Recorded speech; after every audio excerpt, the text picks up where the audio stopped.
देखिए, कल दिनांक 15 अप्रैल को करीब दिन में 1 बजे हमें सूचना प्राप्त हुई थी 112 पर कि एक नाबालिग बच्चे का शव मिला है सिडकुल में, रिद्धि सिद्धि कंपनी के पीछे खाली मैदान में।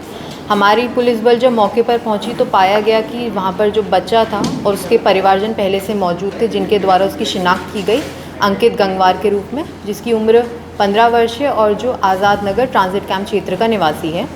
हमारे द्वारा मौके का पूरा मुआयना किया गया, घटनास्थल का निरीक्षण किया गया फील्ड यूनिट के साथ, और उसके बाद हमारे द्वारा क्षेत्राधिकारी पंतनगर के नेतृत्व में 3 थानों की टीमों से थाना पंतनगर, थाना ट्रांजिट कैंप, थाना दिनेशपुर से संयोजित 5 टीमें बनाई गई, जो अलग अलग टेक्निकल सर्वेलेंस, मैनुअल सर्वेलेंस और पूछताछ के कार्य में लगे हुए थे।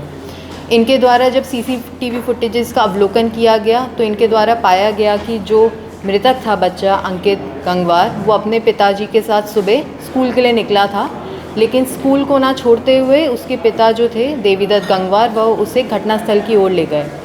जब हमारे द्वारा बयानों में भिन्नता पाई गई और सीसीटीवी फुटेजेस के अवलोकन पर भी जब संदेह पैदा हुआ तो उनके मृतक के पिता देवीदत्त गंगवार को हमारे द्वारा थाना में विस्तृत पूछताछ के लिए लाया गया, और विस्तृत पूछताछ के दौरान और फ़ोन के जो हमारा सर्विलांस लगा हुआ था और फ़ोन के अवलोकन पर उनके द्वारा जुर्म इकबाल किया गया। उनके द्वारा ये बताया गया कि वह पिछले 4 वर्ष से थाना ट्रांजिट कैंप में आज़ाद नगर में रह रहे हैं अपने परिवार के साथ। उनकी एक पत्नी है और 2 लड़के हैं।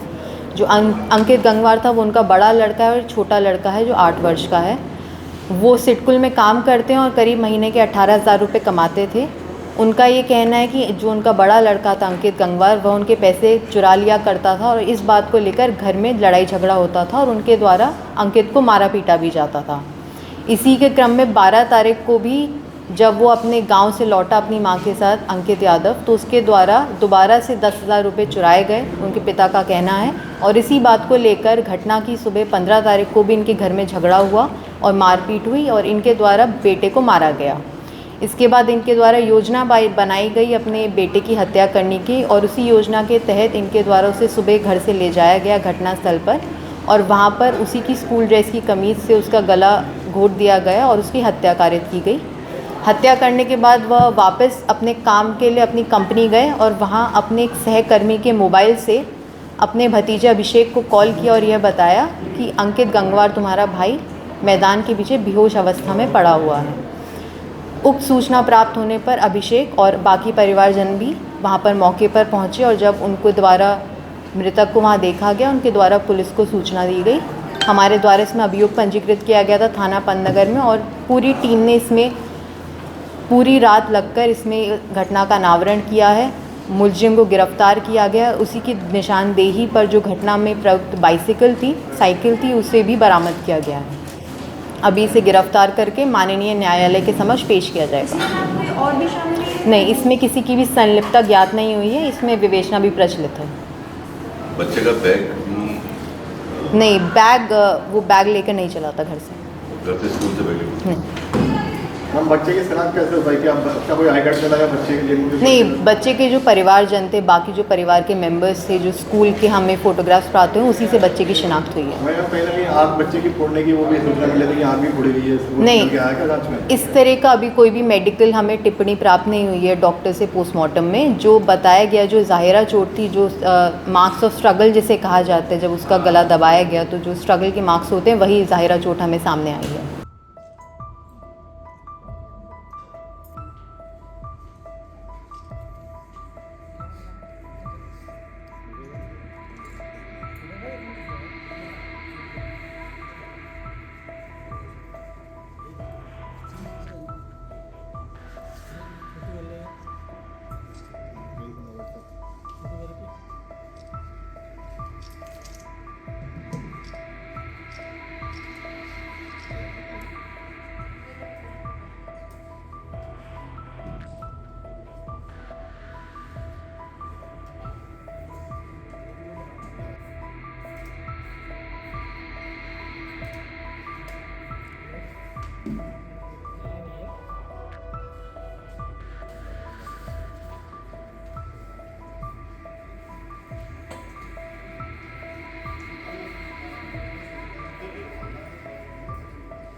अगर आप ये वीडियो YouTube पर देख रहे हैं तो हमारे चैनल को सब्सक्राइब करें और बेल आइकन को दबाना ना भूलें। अगर आप Facebook पर ये वीडियो देख रहे हैं तो हमारे पेज को लाइक करें।